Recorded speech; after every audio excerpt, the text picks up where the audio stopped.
ह्या प्लांट बद्दल त्याची मी मॉर्फोलॉजी सांगताना मी असं सांगितलं the plant body is a sporophyte is plant body. This sporophyte is diploid dominant stage and it is long lived stage, long lived plant body. असा झाला sporophyte is diploid dominant long lived plant body. कसं असतं ते? This is soil. It is growing in shady places. ओल्या आणि सावलीच्या ठिकाणी ते वाढतं. Where in the soil the stem is condensed, short, thick, rhizome,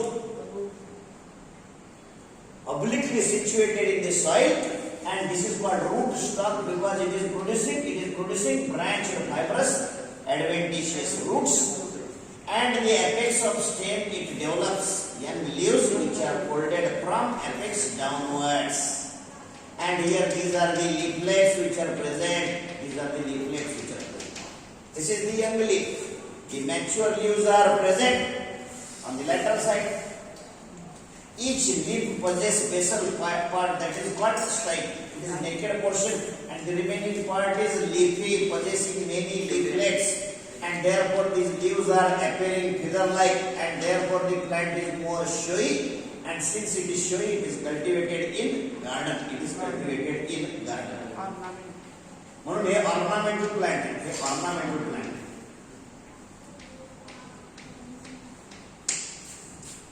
असं एक पान आहे.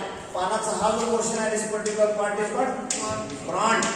त्या फ्रॉन्ट मध्ये median axis is called rachis, and that rachis is possessing leaflets. That leaflets are called pinnae. त्यातलं एक पान जर किंवा पर्णिका आपण जर तोडून घेतली तर हा त्याचा काय आहे? रॅचिस आहे. हा रॅचिस आहे. समजतंय? हा रॅचिसचा पोर्शन आहे. आणि हे लिफलेट आहे. हे लिफलेट आहे. Basal it is auriculated. म्हणजे it is having extra prolongations. And the margin is crenate म्हणजे माइल्ड डेंटेड आहे की नाही? म्हणजे दातेरी किनारा आहे. क्रीनेट मार्जिन ही त्याची वरची बाजू आहे. अप्पर सरफेसला डॉर्सल सरफेस, ऍडॅक्सियल सरफेस असं म्हणतात आहे की नाही? आणि मग ही जी ऍडॅक्सियल सरफेस आहे त्या बाजूला आपण बघत असताना मी तुम्हाला मधल्या वेन पासून निघणाऱ्या ह्या फोर्क्ड वेन्स आहेत.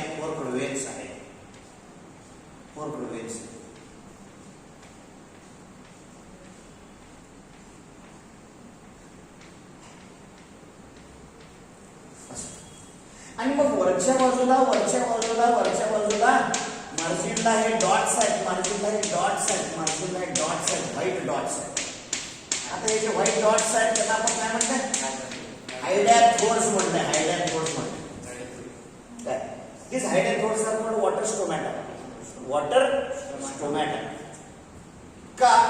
तर याच्यातून येणारं पाणी इथं येताना हे पाणी इथं या खळग्यामध्ये बाहेर पडतं. ते पाणी इव्हॅपोरेट होतं. पाण्यात असलेले क्षार तिथं जमा होतात. And therefore that calcium carbonate accumulated in the small depression will be able to absorb water from the surrounding moisture. हवेतला ओलावा गारवा शोषून घेतं म्हणून त्याला चॉक ग्लँड म्हणतात. मग जमिनीतलं पाणी नसेल तर हवेतला ओलावा घेऊन ते प्लांट टिकू शकतात. कळतं? Leaves are green, photosynthetic. म्हणून तो photosynthetic leaves are called foliage leaves. पण आम्हाला याची खालची बाजू बघायची आहे. खालची बाजू बघण्यासाठी आम्ही हे पान काय केलं? वळवलं. ते बघा हे पान वळवलं. काय कळतं का नाही? पान वळवलं. मागची बाजू ही पानाच. कळलं नाही? चित्र लक्षात आलं? हा. मग या खालच्या बाजूला आम्हाला असे डॉट्स दिसले. हे जे डॉट्स आहेत, these dots are called सोराय. एकाला काय म्हणायचं? सोरस म्हणायचं. आणि हे जे सोरस आहे that sorus is present at the apical vein end. म्हणजे टोकाकडे असणाऱ्या वेनच्या टोकाला एक सोरस आहे. Eurysorus is small kidney shaped structure. It is having a notch. That portion is called placenta. And this is multicellular scale-like structure. समजलं? हा पानाचा surface आहे, ही पानाची किनार आहे. हे अशा पद्धतीने ओळीनं असतात, कळालं का? त्याच्यानंतर ओळीनं असतात असं. हे एकेका वेनच्या टोकाला येत असत. समजायला आलं? अशा पद्धतीने.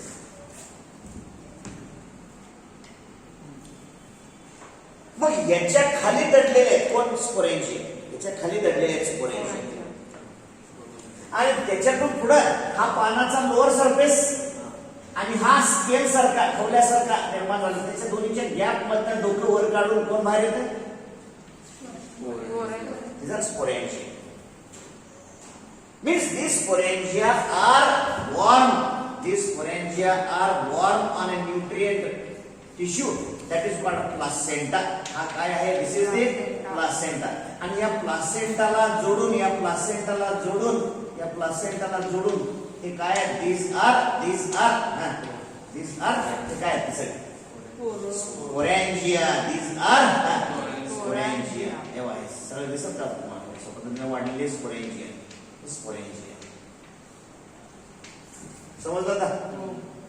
आणि याच्यावरती मी तुम्हाला म्हणालो त्या पद्धतीनं दिस इज दे काय कव्हर आहे. दिस कव्हर इज गॉड. याला काय म्हणतो आपण? दिस इज गॉड. काय तयार करा स्पेलिंग. इंडोसियम. काय म्हणतात? इंडोसियम. Below the inducium, these are sporangia. कळलं का? आता त्यातला एक स्पोरेंजियम घ्यायचा. घेऊ. कालपर्यंतचा अभ्यासाचा इथं झाला. कॅरेक्टर 2 दिवस झाला कोणते बोलत होतो. आपण एकेका फायलमला किंवा एकेका सेक्शनला एकेका डिव्हिजनला एक दिवस द्यायचं ठरवलं होतं. पण आपण 3 दिवस जायला लागले. कारण आपण लिहितोय, रिवाइज करतोय, असं चाललंय आपलं काम. कारण का व्हायला पाहिजे आपलं शिकणं, म्हणून या पद्धतीने निघालोय. बघा मी तुमच्यासाठी आता एक चित्र काढणार आहे. कोणाचं चित्र काढणार आहे? Sporangium of fur.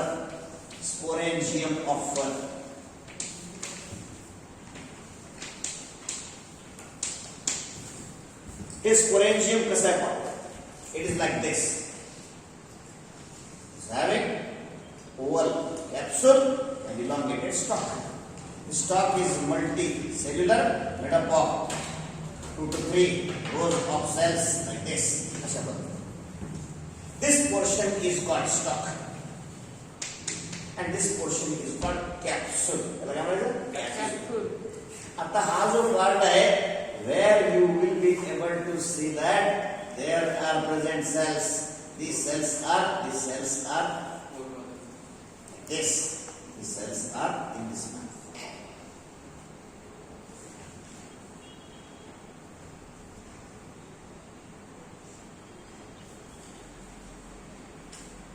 This.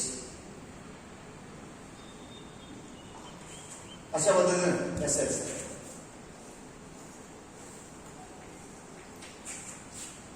समजेल? आता हा जो पार्ट आहे इथं तुम्हाला थोडीशी सोय करून देतो. तुम्हाला ते चित्र कळावं यासाठी. It is in this manner.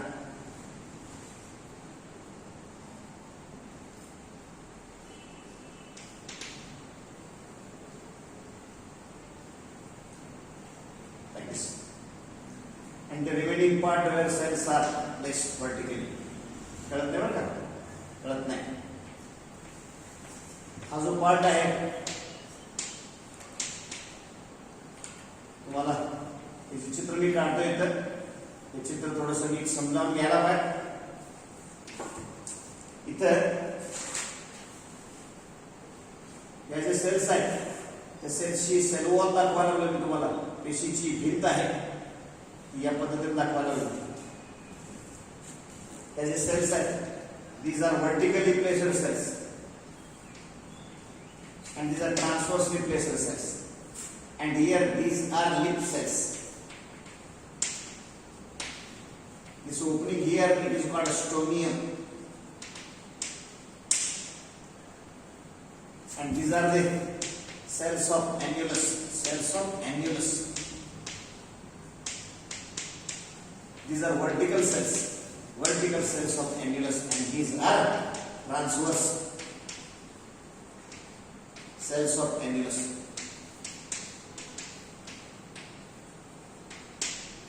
And here there are present about 16 cells are present. इथे आपल्याला कळायला पाहिजे. सोयीसाठी मी असं काढतोय, अगदी असं असत नाही.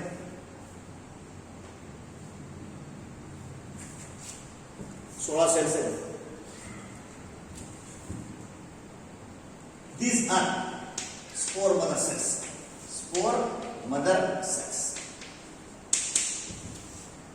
या स्पोर मदर सेल मध्ये प्रत्येकी चार स्पोर्स तयार होतात. प्रत्येकी चार कारण इथे काय होतं, मियोसिस होतं.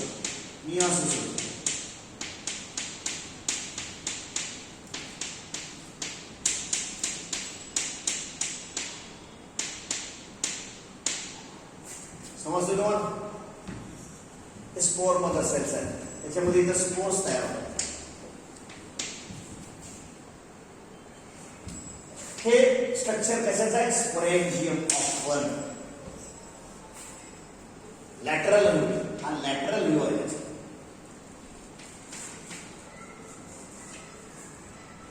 दिस part here is called capsule,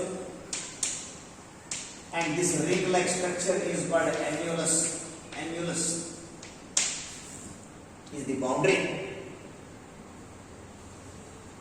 म्हणजे हे थोडक्यात कसं माहितीये का? तेव्हा इथे it will be like this, it will be this way.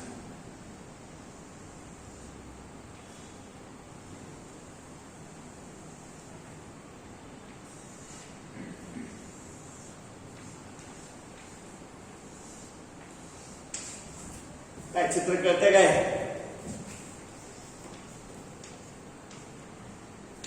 बघा, हे समजून यायला पाहिजे तुम्हाला हे चित्र कशा पद्धतीने आहे. हे चित्र तुम्ही काय काढून घेतलं पाहिजे असं मी म्हणत नाही काय, पण तुम्हाला हे समजून येणं गरजेचं आहे.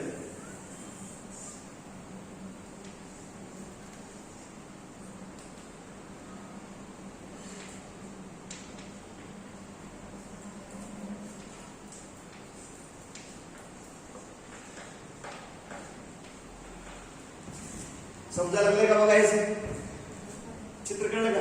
बाजारात कुरकुळे मिळतात बघा लहान मुलांची. हे कुरकुळेचे हँडल आहे, हे कुरकुळेची बॉर्डर आहे. त्या सेलची इनर सेल वॉल आहे, इनर टँजेंशियल वॉल आहे. आणि ही बाउंड्री आहे, ही बाउंड्री इथं. समजलं का? ही बाउंड्री. या सेल्स उभ्या बसवलेल्या आहेत आणि या सेल्स आडव्या बसवल्या. आडव्या आणि उभ्या म्हणजे तुम्हाला कळत नाही बरं का. मी समजा तुम्हाला एक 10 रुपये दिले, सांगितलं बाजारात जाऊन चिल्लर घेऊन येऊन सांगितलं. 10 रुपये चिल्लर म्हणजे काय आणणार तुम्ही? 10 नाणी आणणार का नाही? मग बघा, तुम्ही माझ्यासमोर आणून टेबलवरती चिल्लर ठेवली. सर हे घ्या, तुम्हाला चिल्लर पाहिजे होती, ही चिल्लर 10 रुपयाची अशी ठेवली. समजलं तुम्हाला? बघितलं काय सगळं? कमी जागेत ज्यादा पैसे ठेवले, एकावर एक ठेवले. With their flat surfaces touching one another. एकावर एक त्याची फ्लॅट सरफेस. आणि जर समजा तुम्ही माझ्या पुढे पैसे ठेवले, सर पैसे घ्या, हे घ्या पैसे, हे घ्या पैसे. काय समजायला लागलं नाही? आपण ज्यादा जागेत कमी पैसे ठेवले, ज्यादा जागेत पैसे ठेवले. End to end cells are placed. This is vertical placement, and this is transverse placement. आता कळलं लागलं? इथे काय झाले? एकावर एक ठेवले आणि इथे एकाला लागून एक ठेवले. ही जी रचना असते ना कोणाची अॅन्युलर शेप, ती फार विचित्र असते. It is suitable for breakage. काय होतं बघा, ऐका. In dry weather these cells of annulus they lose water.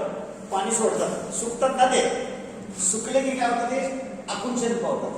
ते आकुंचन पावले की काय होतं? ह्या लिप सेलवर टेन्शन येतं आणि लिप सेल्स काय होते? एकमेकापासून अलग होतात. अलग झालं की काय होतं? ती स्पेस म्हणजे काय? Stomium becomes wide. समजतंय? त्यावेळेला इथल्या सेल्स मध्ये मियोसिस झालं असतं. 16 चौक 64 काय तयार झाले, स्पोर्स तयार झाले. आणि मग आम्हाला हा नाही तो ॲम्युलोसाइड कंपनी जोरात फेकलं जाते मागं, जोरात मागं फेकलं गेलं की त्याचं चित्र कसं तयार होईल बघा. त्याचं चित्र कसं तयार होईल इथं दाखवतो मी तुम्हाला. हे चित्र दाखवतो. हे बघा, this is what, this is this stalk, this is stock.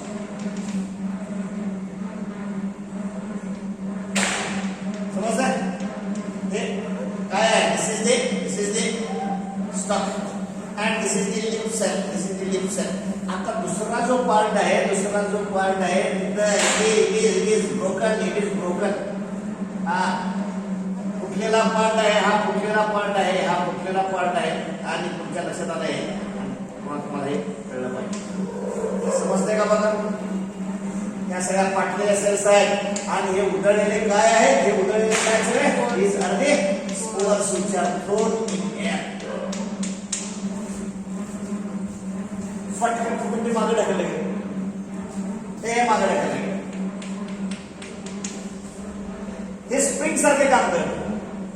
जेवढ्या जोरात मागे फिरतात तेवढ्या जोरात ते परत येतं. पण तोपर्यंत हे सगळे मागे उधळलेले असतात आणि टोटली एम्प्टी. आणि मग हे स्पोर्स जाऊन पडतात. हे स्पोर्स पडत असताना तुम्हाला मी काय म्हणतोय मग असे सांगितलं तुम्हाला, स्पोर मदर सेल. ही स्पोर मदर सेल आहे. It is diploid. It will undergo काय मियोसिस झाले की त्याचे काय होतात 1 2 3 4 ठरवलं का 4 काय तयार होतात, स्पोर्स तयार होतात. दिस इज व्हॉट स्पोर टेट्रायर. काय म्हणायचं त्याला, टेट्रायर म्हणजे चौकडी, टेट्रायर म्हणजे 4, स्पोर टेट्रायर तयार. आणि मग नंतर हे चारही जर आपण अलग अलग अभ्यासाला घेतले तर तुमच्या लक्षात येईल बा, अलग अभ्यासाला घेतले तर हे अशा प्रकारचे 4 स्पोर्स तयार होतात. अशा प्रकारचे 4 स्पोर्स तयार होतात. प्रत्येक स्पोर त्याला आउटर आणि इनर असे 2 वॉल असतात. Outer wall is exosporium, inner wall is endosporium, enclosing nucleus surrounded by cytoplasm. कळलं तुम्हाला. म्हणजे इथं हे एक्झोस्पोरियम आणि हे काय आहे, दिस इज एंडोस्पोरियम. आणि मग त्या बाबतीत काय झालं, हे दिस इज व्हॉट सायटोप्लाझम आणि this is the nucleus. Haploid की डिप्लॉइड, काय हॅप्लॉइड, काय हॅप्लॉइड मियोसिस झालं की इंडक्शन डिव्हिजन झालं. Diploid number is to half. कळलं असेल तुम्हाला. असे स्पोर्स तयार होतात. आणि कॉफी ब्राऊन कलरचे किडनी शेप्ड आहे. मग किडनी शेप्ड आहेत म्हणून त्यांना reniform haploid spores. All these are similar म्हणून त्यांना काय म्हणायचं, होमोस्पोर्स म्हणायचं. त्यांना काय म्हणायचं, होमोस्पोर्स. आणि होमोस्पोरस कंडिशन असेल तर त्या बिया तयार करण्याचे चान्सेस इथं नाही आहेत. बिया तयार करण्यासाठी काय पाहिजे, हेटेरोस्पोरस कंडिशन पाहिजे. हेटेरोस्पोरस कंडिशन कोणामध्ये दिसते, साल्विनिया, सेलॅजिनेला. कालपासून विचारला होता यांच्यामध्ये हेटेरोस्पोरस कंडिशन. सीड हॅबिट,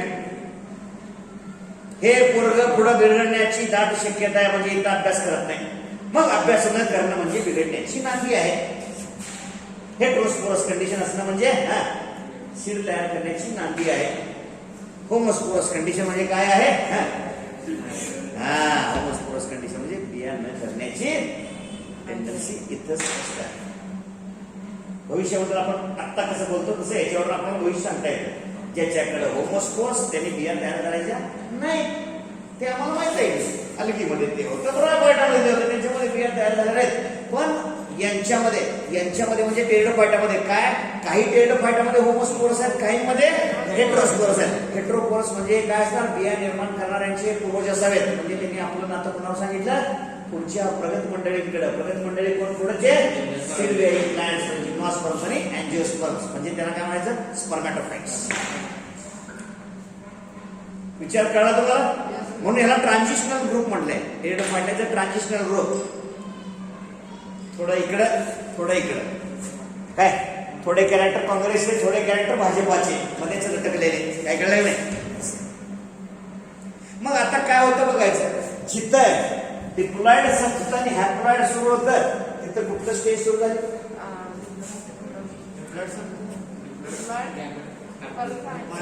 जिथं डिप्लॉइड संपलं आणि हॅप्लॉइड सुरू झालं तिथं गॅमेटोफायटिक सुरू झालं.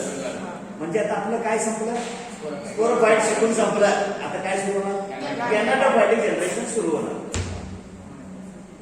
आलो बघा झटक्यात तुमच्या एंडकडे आलो.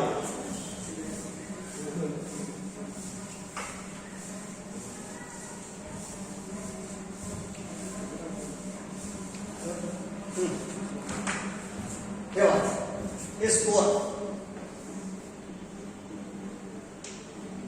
स्पोर असा.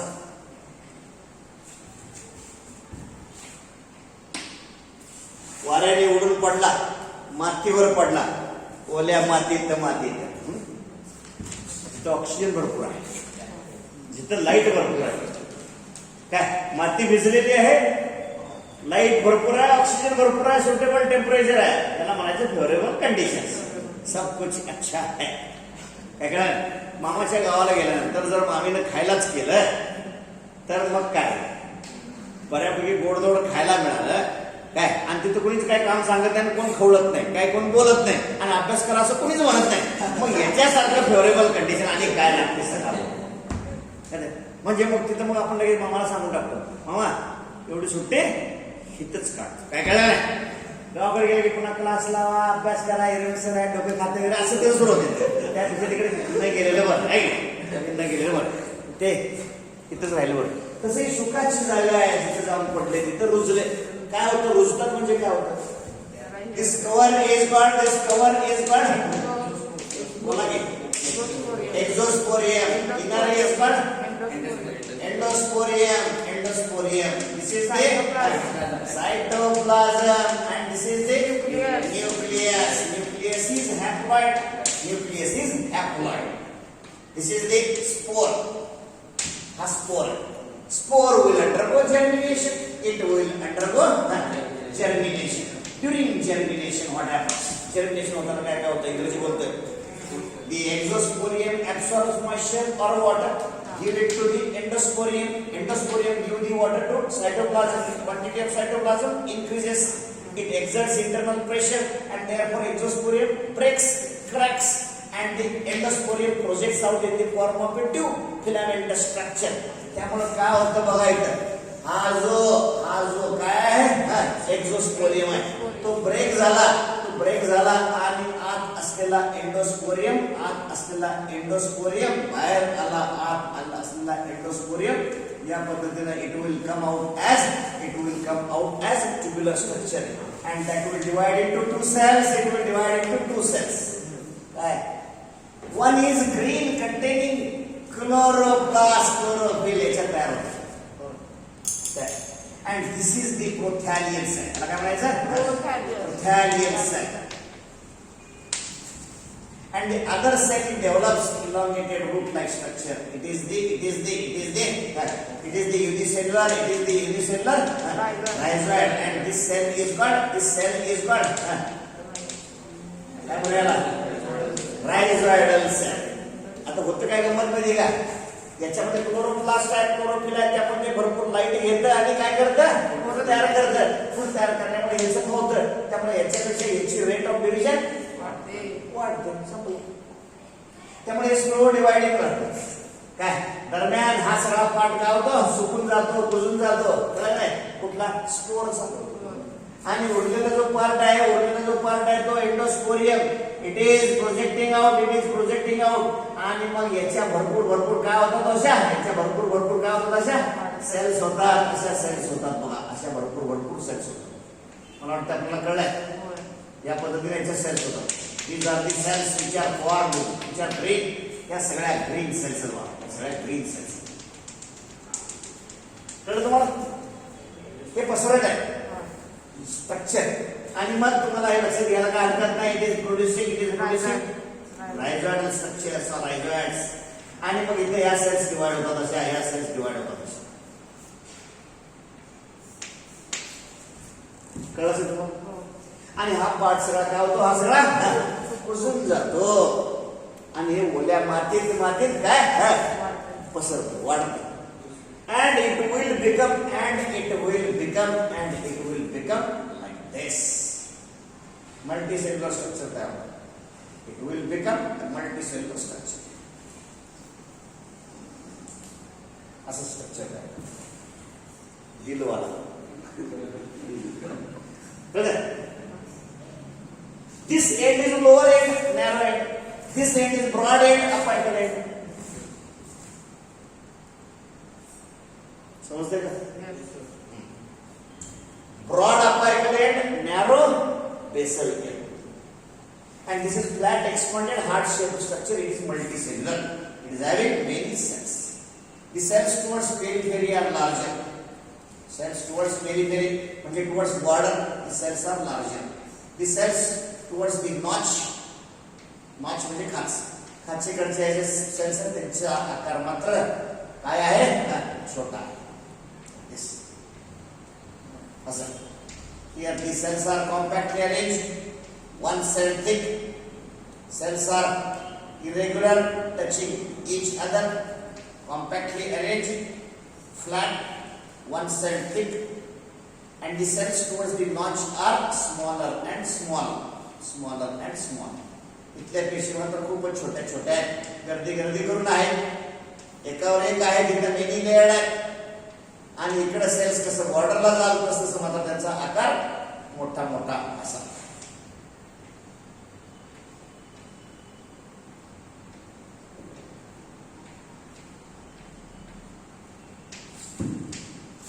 समजलं तुम्हाला? या पद्धतीने आता या सगळ्या सेल्स मध्ये काय असणार आहे, ही जर वाटलं तर सांगा. सेल्स न्यूक्लियस, बर काय स्पोर्स. अरे डोक्यानो स्पोर्स पासून जर्मिनेट होऊन नाही तयार झालाय.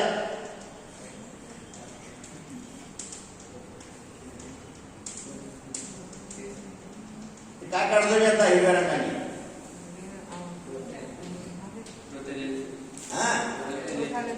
काय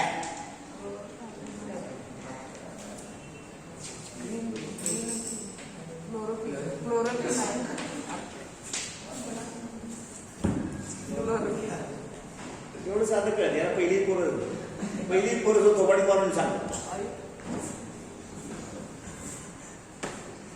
म्हणून मी म्हणतो डोकं काम करत नाही, डोक्याचा ध्येय होतो, डोकंच काम करत. ये सर आहे डोकं शिकवते ते.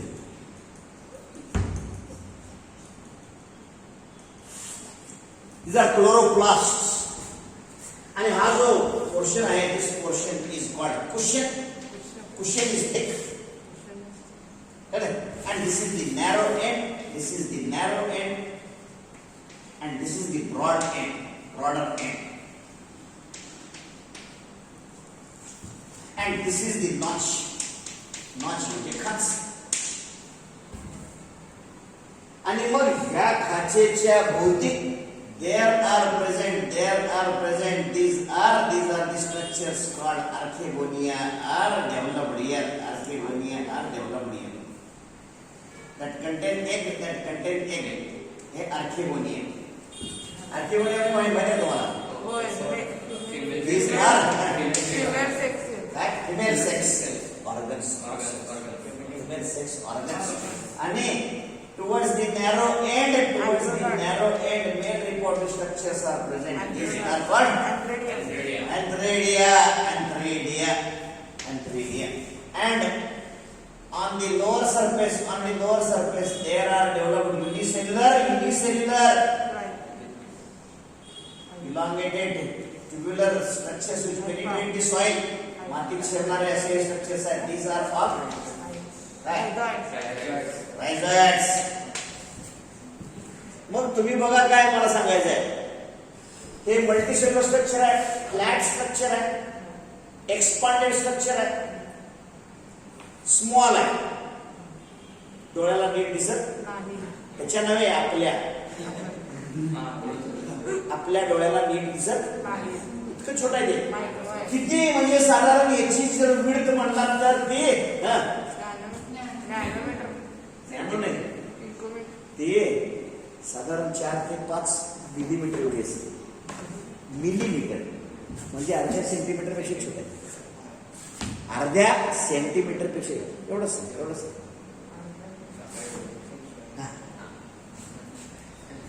समजतंय? एवढंच छोटं स्ट्रक्चर. मध्ये एकदा या खाचेभोवती जाड आहे आणि बाजूला पातळ होतात. एका बाजूला नॅरो आहे, दुसऱ्या बाजूला पसरट आहे. पसरट असलेल्या बाजूला खाच आहे आणि चपटा आहे, जमिनीवर पसरून पडलेला आहे. आणि त्याचे रायझॉइड्स मातीत शिरलेत आणि मातीत शिरून ते काय घेतात? मिनरल अँड वॉटर, म्हणजे इनऑर्गॅनिक सबस्टन्सेस मिळाले. आणि क्लोरोप्लास्ट मध्ये क्लोरोफिल आहे, लाईट मिळते, त्याचा वापर करून काय करतात? फोटोसिंथेसिस करून ग्लुकोज तयार करतात. म्हणजे ऑर्गॅनिक सबस्टन्सेस हा सिंथेस आहे, म्हणजे कुणावर अवलंबून नाही. It is independent. Multicellular, independent and small. Multicellular, independent and small, but it develops sex organs. Sex organs are called gametangia. Male sex organs are antheridia, female sex organs are called archegonia. दोन्ही एकाच structure मध्ये आहेत. म्हणून हे काय आहे? This is monoecious. It is monoecious. Monoecious म्हणजेच काय? हर्मॅफ्रोडाइट. हर्मॅफ्रोडाइट म्हणजेच काय? बायसेक्शुअल. बायसेक्शुअल म्हणजे काय? उभयलिंगी. Both sexual organs present in cell. Monoecious, hermaphrodite, bisexual, flat expanded, multicellular, त्यानंतर काय? मॉइस्ट, म्युसिलॅजिनस म्हणजे बुडबुडी, म्युसिलॅजिनस, ग्रीन, कळतंय का? युनिस्ट्रॅटोज,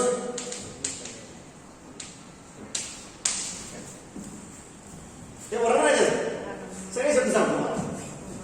फ्लॅट म्हणजे चपटा आहे, एक्सपांडेड म्हणजे पसरट आहे, मल्टीसेल्युलर म्हणजे मेनी सेल आहे, मॉइस्ट म्हणजे ओलसर आहे, गुळगुळीत आहे, म्युसिलॅजिनस ग्रीन हिरवा आहे, आणि युनी म्हणजे एक सेल लेअर. स्ट्रॅटा म्हणजे लेअर. युनिस्ट्रॅटोस. कळलं? कुठला शब्द कळला नाही? सगळे कळलं. युनिस्ट्रॅटोस. This is sexual stage. Therefore, it is sexual stage. It is sexual stage. It is haploid stage. It is sexual stage. It is haploid stage. It is gametophyte. It is gametophyte, and it is expanded, and therefore it is called prothallus. मला काय म्हणायचं? Prothallus. Pro म्हणजे आधीचा, thallus म्हणजे expanded. Prothallus. त्याला काही वेगळे organs नाही आहेत. ते त्याचं वर्णन झालं. It is physiologically independent. Prothallus. It is physiologically independent. Physiologically independent. मग आपणाला काय सांगायचं बघा, हे फिजिओलॉजिकली इंडिपेंडंट आहे आणि मग त्या फिजिओलॉजिकली इंडिपेंडंट स्ट्रक्चर मध्ये आपल्याला हे सेक्स ऑर्गन्स माहित करून घ्यायचे. बरं का? हे सेक्स ऑर्गन्स माहित करून घ्यायचे. सांगू तुम्हाला सेक्स ऑर्गन्स? ठीक आहे. बघा, 5 मिनिटं एंथ्रेडियम, 5 मिनिटं आर्केगोनियम, बरं का? आणि 5 मिनिटं प्रोसेस ऑफ फर्टिलायझेशन.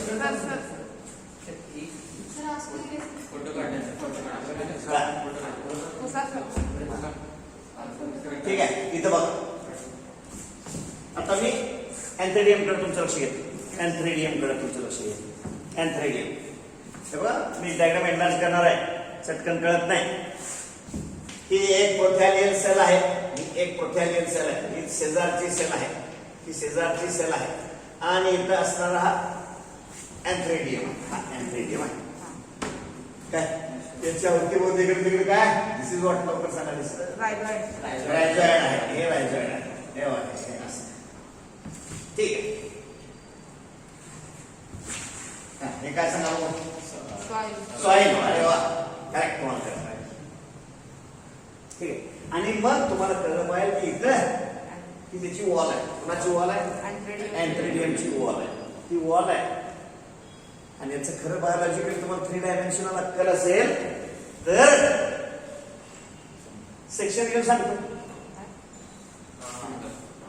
त्या 3 सेल्स सुट्ट्या सुट्ट्या करतो बघा, सुट्ट्या सुट्ट्या करतो. पहिली सेल उघडले, पहिली सेल उघडले, पहिली सेल उघडली. आता कळलं का बघा तुम्हाला? पहिली सेल उघडली बघा, उलटा कप ठेवल्यासारखं आहे, त्याला कप सेल म्हणायचं. ही दुसरी सेल, काय करताय ना दुसरी सेल, चित्र समजून यायला बाहेर. आणि एक तिसरी सेल, एक तिसरी सेल, समजलं का? हे तिन्ही मेटले की मध्ये पोकळी, मध्ये पोकळी, पोकळी, कळलं नाही? ठीक आहे. सेल सुट्ट्या सुट्ट्या केल्या. याला कप सेल म्हणा, याला रिंग सेल म्हणा, याला कॅप सेल म्हणा.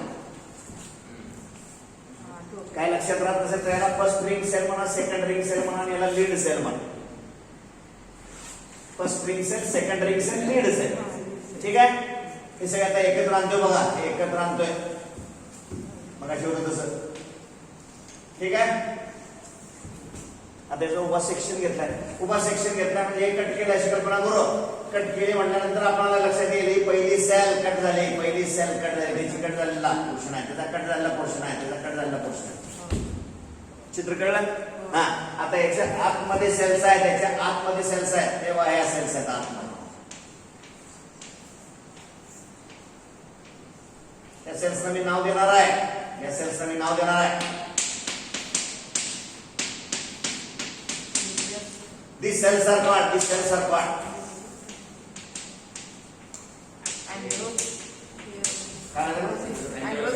androcytes. This is ring cell, no first cell. त्याला cup cell म्हणतात, cup cell. ही मधली ring cell. आणि काय?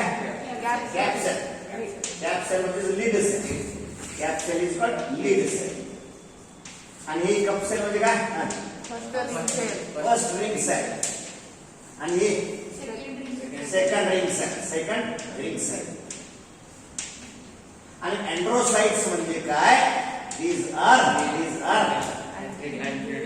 नाही हो, antherozoid mother cell. Antherozoid mother cell म्हणजे ती मदर आहे. आता त्यापासून काय तयार होणार? एंड्रोझॉइड तयार होणार.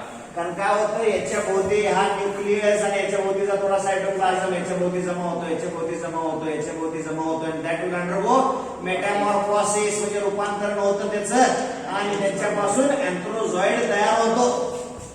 एंथ्रोझॉइड तयार होतो म्हणजे तो हा जो एंथ्रोझॉइड आहे तो कसा असेल? इथं हा या पद्धतीनं, या पद्धतीनं असतो, हा या पद्धतीनं असतो, हा या पद्धतीनं असतो, या पद्धतीनं असतो. गुंडाळून ठेवला असतो, तुझे गुंडाळून ठेवला असतो तेवढ्या जागेत. बाकी उरलेला part that is going to become mucilage. Mucilage म्हणजे बुळबुळीत पदार्थ तयार होतो.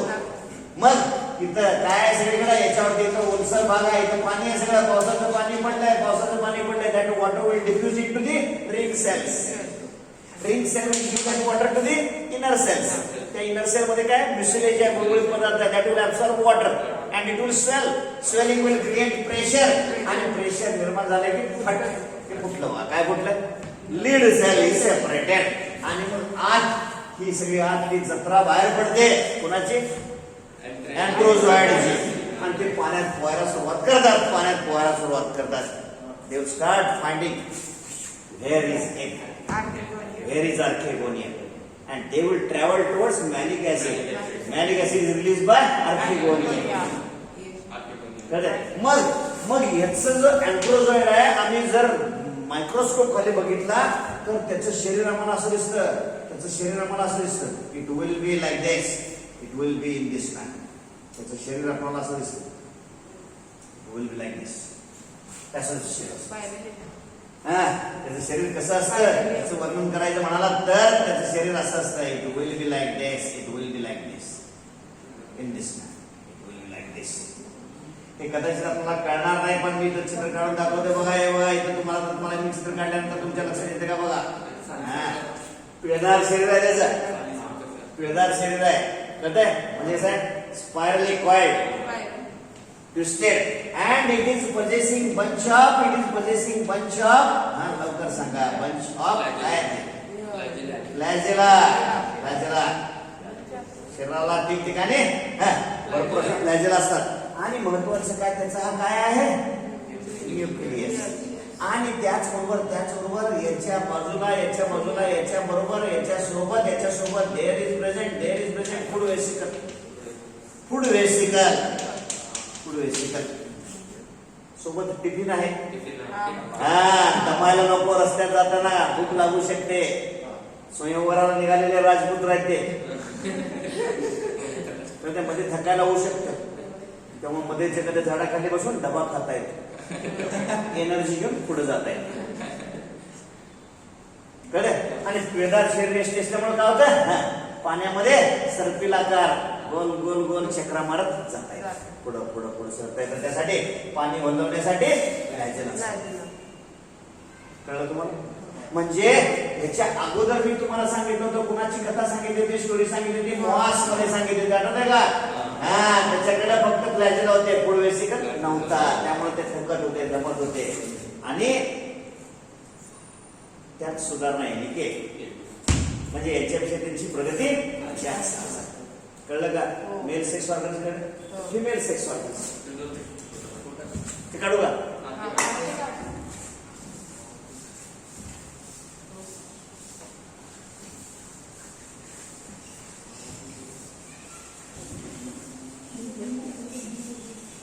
हा, हे बघा इथं सोपं आहे. बघा आर्किओनियम सांगतो बघा. आर्किओनियमला स्वतःची वॉल असत नाही. आर्किओनियमला स्वतःची वॉल असत नाही. The archegonium is like this. It is in this manner. It is present in the cushion of prothallus towards the broader end in the cushion of prothallus. Again, it is having, these are the cells of cushion. Many layered. हे English stratos नहीं है. Many layered. These are the cells. क्या cells है? prothallus मधल्या cushion मधल्या cells, छोट्या आकाराचे cells. आणि तुम्हाला माहित पाहिजे that these are the neck cells. आठवलं का neck cells? या पण तुम्हाला कळलं पाहिजे this particular part is called venter and this particular part is called neck. These are the lead cells. समझा? Lead cells, neck cells. आणि हे कोणाचे बाकीचे प्रोथॅलिड सेल्स आहेत. Prothallial cells.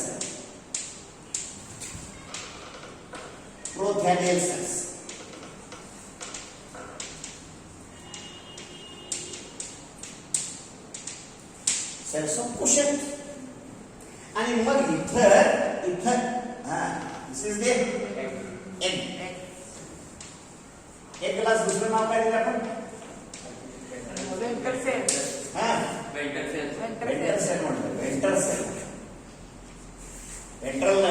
सेल. आणि मग ही जर राणी असेल तर तिची मैत्रीण दासी असते तर तिच्यासोबत. दिस इज द बरोबर आहे, मला आठवलं. This is the venter canal cell. आणि ही जर वेंटर केनाल सेल असेल तर इथे शिपाई सगळे पारेकडी असतात, पण इथे एकच पारेकडी आहे. बायन्यूक्लिएट नेक केनाल सेल. हा फरक आहे बघा. नेक केनाल सेल्स मॉस मध्ये काय होतं? मॉस मध्ये मेनी सेल्स होते, इथे एकच सेल बायन्यूक्लिएट आहे. Single binucleate neck canal cell present in the neck. हे कळलं तुम्हाला? Yes sir. आता अशा प्रकारचं this is the structure of archegonium. आता काय होतं बा during maturity? ऐका, during maturity this will disappear. कोण? binucleate neck canal cell will disorganize. मैत्रीण राणीला सोडून निघून जाते, काय कळलं नाही. लग्न मैत्रिणीचं नाही, राणीचं किंवा राजकन्याचं आहे मग, आहे की नाही. आणि मग काय होतं, हा जो पार्ट आहे हे सगळं काय, दिस इज गोइंग टू बिकम म्युसिलेज. पुन्हा सोडून पडला, पाऊस पडला, काय काय मग काय होतं, moisture will be absorbed by neck. It will be given to mucilage will Swelling will create internal pressure and this will cause opening of lid. Second उघडलं, mucilage will spread in the surrounding water. कळलं का नाही? And that content malic acid. Malic acid will attract anthrozoids will rush inside. Anthrozoids will rush inside. Anthrozoids will rush inside. गर्दी गर्दी गर्दी. कोण पहिला पोहोचेल त्याचा पंचायत. सगळ्यात पहिला कोण येईल दॅट विल फ्यूज विथ एक आत आला रे आला की लगेच काय होतं एक गोळी डेव्हलप प्रोटेक्टिव्ह कव्हर बाकीच्यांना प्रवेश बंद. राजकन्या फक्त एकालाच वरणार आहे, बाकीचे मरतात. त्यांचा काय संबंधच नाही. कळलं? ते कुणी जाणार आहे? They will not enter. One will succeed in fusing with egg. कळलं? म्हणजे काय? फर्टिलायझर झालं. Fertiliser is aided by chemotactic movement. आणि मग त्यानंतर हे प्रोटेक्टिव्ह कव्हर झालं की ते ऊस स्पोर बनतं. And this wood spore is protecting the zygote for some period. लगेचच त्याची डिव्हिजन होत नाही. प्रोथॅनियल सेल्स हॅप्लॉइड होते का डिप्लॉइड होते? हॅप्लॉइड. आर्किगोनिया हॅप्लॉइड का डिप्लॉइड? एंथ्रिडिया हॅप्लॉइड का डिप्लॉइड? एंथ्रोझोइड हॅप्लॉइड का डिप्लॉइड? एग हॅप्लॉइड का डिप्लॉइड? अरे आपण गॅमेटोफाइट शिकतो त्यामुळे गॅमेटोफाइट which ever haploid is आता कळतो. आणि मग आता मात्र काय झालं? हॅप्लॉइड मिळाले आणि डिप्लॉइड झायगोट तयार झालं. डिप्लॉइड झायगोटची ऊस स्पोर बनली. ऊस स्पोर डिप्लॉइड झाले. It is the first stage of this sporophyte. इथून सुरू झालं. आता काय होणार आहे? It will divide into 2 cells, 4 cells, 8 cells, 16 cells असं होत जातं and that will become embryo. It will develop into embryo. इथे कुठली डिव्हिजन झाली? मियोसिस ना मियोसिस.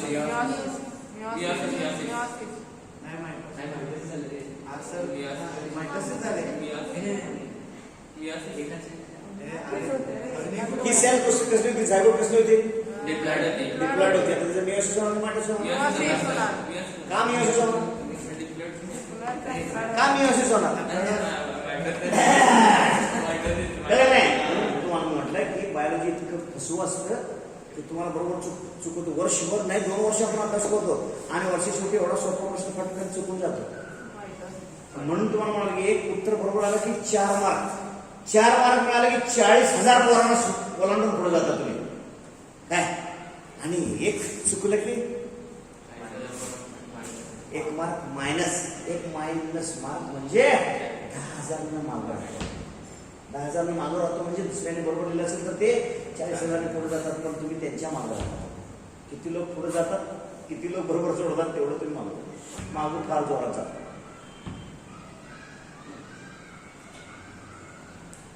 मला वाटतं आजचं माझं मोटिवेशन तुम्हाला उपयोगी पडेल. जरा जागा व्हाल तुम्ही, पण चुकाल सांगून ठेवतो. कळलं नाही? तुम्ही या भ्रमात राहू नका माझ्या आयुष्यातच चांगलं होईल. अजिबात होत नसते. चांगलं आपणच करून घ्यायचं, दुसरे कोणी करत नसतात. चांगलं आपणच करून घ्यायचं असतं. विस्कटाल सांगून ठेवतो. विस्कटाल बुडत्याचा पाय खोलात असतो. अशा तुम्ही शहाणं जरी असला आणि राबणार जरी असला तरी सुद्धा silly mistakes will keep you lagging. Silly mistakes will keep you lagging. खुळचटपणा मागे ठेवू शकतो तो. मग काय झालं? हे बघा, आपण त्या प्रोथॅलसचा सेक्शन घेऊया. हे समजा ही जमीन आहे. या जमिनीवर हा प्रोथॅलस पडलेला आहे. हे बघा इथं हा ग्रीन प्रोथॅलस होता असा. काय हा बघा तुम्हाला कळेल. हे काय त्याचे रायझॉइड जाते इकडे. ती नॅरो एंड आहे, ही अपायकल एंड आहे. आणि इथं काय झालं? इथं काय झालं? ऊस स्पोर तयार झाला. कळलं का? बघा हा. आणि मग त्याचं काय होतं? डिव्हिजन होतं. मल्टीसेलुलर एम्ब्रियो तयार होतो आणि त्याला रूट इनिशिएशन होतं आणि त्याला शूट इनिशिएशन म्हणतात. हा एम्ब्रियो आहे त्याचं. हे प्रोथॅलस आहे. इथं सगळा खवा आहे. समजलं ना? फोटोसिंथेटिक फूड आहे तिथं. आणि रायझॉइड्स काय करायला लागलेत? मिनरल्स वॉटर घ्यायला लागलेत आणि याला द्यायला लागलेत. मग हा एम्ब्रियो काय करतो? It possess foot, it possess shoot apex and it possess root apex.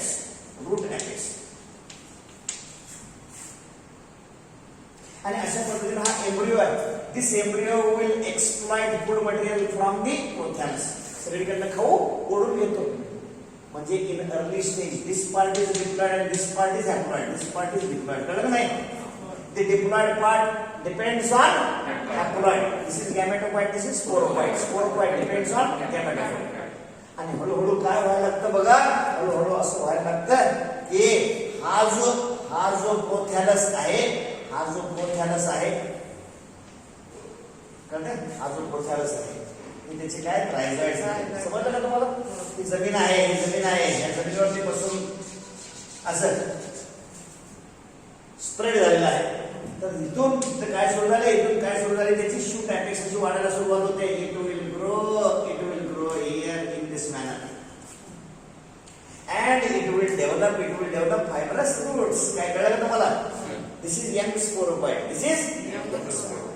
आणि आता याच्यात सगळं फूड मटेरियल संपलं, खाऊ संपला, तोपर्यंत पान हिरवं झालं. आता काय सुरू झालं? फोटोसिंथेसिस सुरू झालं. आणि फोटोसिंथेसिस सुरू झाल्यानंतर इथं दिस इज दी स्टेम. आता हे स्टेम आहे, हे रूट आहे आणि हे लीफ आहे, first leaf. and now this first leaf will develop into pinnately compound frond. झालं बाहेरचं काम झालं. आता हे वाढायला लागलं. हे काय आहे? डिप्लॉइड आहे, कळलं नाही? आणि हे काय? Haploid will undergo degeneration. समजलं का तुम्हाला? ह्याचं डिजनरेशन होणार, ते संपून जाणार. म्हणजे गॅमेटोफाइटनं कुणाची मदत घेतली नाही, स्वतः इंडिपेंडंट जगलं आणि स्पोरोफाइटला अर्ली स्टेज मध्ये मदत केली. आणि आता गॅमेटोफाइट निघून गेल्यानंतर स्पोरोफाइट इंडिपेंडंट आणि त्याचा आकार पण वाढत गेला. म्हणजे काळाच्या ओघात आतापर्यंत स्पोरोफाइट एकदम छोटा होता, पण आता स्पोरोफाइट मोठा झाला. काळाच्या ओघात आता गॅमेटोफाइट मात्र इथं छोटा झाला होता, पण मल्टीसेलर होता. छोटा झाला होता पण मल्टीसेलर. समजलं तुम्हाला? इथं लाईफ सायकल संपली. आता जरा उशिरा सोडलंय तुम्हाला. अल्टरनेशन ऑफ जनरेशन सांगून मोकळं करतो, म्हणजे पार्ट संपेल टेरिडोफाइट. अल्टरनेट अपीयरन्स किती फास्ट सांगतो बघा. तुम्ही बोला, तुम्हाला पार्ट आहे. Alternate appearance of 2 generations in the life cycle of pteridophytes is called alternation of generations. हे अल्टरनेशन ऑफ जनरेशन तुम्हाला किती सोप्या पद्धतीने समजावून सांगतो बघा. आपण फर्नची लाईफ सायकल समजावून घेतली. त्या फर्नची लाईफ सायकल समजावून घेत असताना मी इथे काय मांडतो बघा. Fern sporophyte.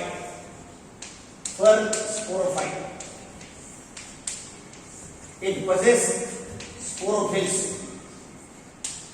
स्पोरोफिल्स म्हणजे काय? काय ते? Pinning.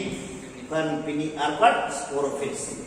Sporophills possess sorai content. Sporangia content. काय? Spore mother cells. Spore mother cells undergo meiosis. Meiosis झाला की काय होतं? हॅप्लॉइड स्पोर्स तयार होतात.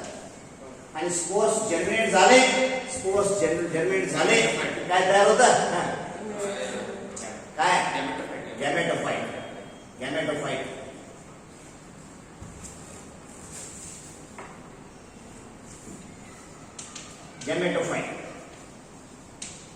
और प्रोथैलस. गॅमेटोफाइट और प्रोथैलस. समजलं नाही? मग हे जे गॅमेटोफाइट आहे त्याच्याकडे 2 आहेत. काय? आर्किगोनियम आणि काय? अँथ्रेडियम. बरोबर? आर्किगोनियम डेव्हलप्स एग, अँथ्रेडियम डेव्हलप्स काय? अँथ्रोझॉइड. कळलं ना? मग एग आणि अँथ्रोझॉइड एकत्र आले. काय झालं? काय झायगॉट नाही झायगॉट कळे आणि मग झायगॉटचं काय झालं that develops into embryo develops into काय young sporophyte develops into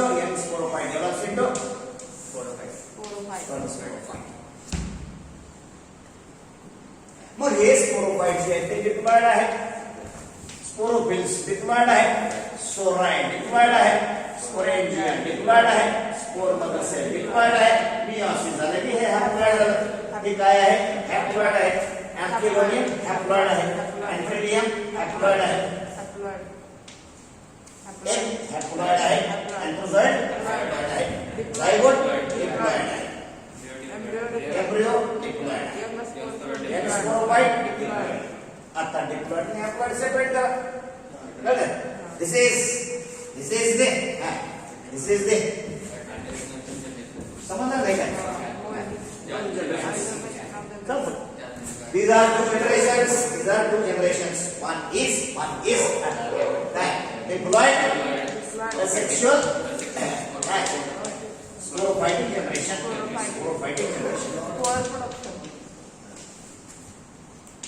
समजलं? आणि हे काय? Haploid, sexual, gametophytic generation. These two generations are appearing alternately one after the other in the life of an individual. This is called alternation of generations. आता हे तुम्हाला जितके कळले तुम्ही तुमच्या दुसऱ्या कुठल्याही क्लासमधल्या तुमच्या मित्राला विचारून बघा तुम्ही जेवढं कॉन्फिडेंटली बोलाल तेवढं तुम्ही बोलू शकणार तुम्हाला मी चॅलेंज देऊ शकतो अर्थात बीजाबद्दल सांगितले तुम्हाला कळले असं मी समजतो सोपं आहे कळायला अल्टरनेशन ऑफ जनरेशन म्हणजे काय सांग बघू असं तुम्ही तुमच्या कुठल्याही क्लासवाल्याला मुलाला विचार आणि त्याला पोडी घाला हॅप्लॉइड कोण कधी होतंय डिप्लॉइड कोण कधी होते बघा पाहिजे तुझं चुकते आणि तुमचंच बरोबर हे का करायचं कारण का माहिती आहे का हे सतत जागा राहायला पाहिजे कारण का जिम्नॉस्कोरमध्ये आपण त्या सगळ्याचं ऍप्लिकेशन करणार आहोत मी तुम्हाला चिडवत नाहीये हे सगळं लक्षात ठेवून पुढे जायचं आहे आपल्याला कळलं का थांबूया तिथं आपण अलगी शिकलो ब्रायफाइट शिकलो आणि आता उद्यापासून सुरू होईल विषय स्पर्मॅटोफायटा म्हणजे सीड बेरिंग प्लांट्स त्या जिम्नॉस्पर्म उद्या सांगणार आहे तुम्हाला कळलं परवाच्या दिवशी काय आपलं 15 ऑगस्ट तो त्या विषय नाही आणि तुम्ही मला टेस्ट या वेळेला नको पुढल्या वेळा घ्यावून सांगितलं आहे किंवा नोट्स आल्यानंतर घ्यावून सांगितलं आहे नोट्स कदाचित सोमवार मंगळवारी पाठवतो तुम्ही सांगितलं पण गेल्या मंगळवारी पाठवतो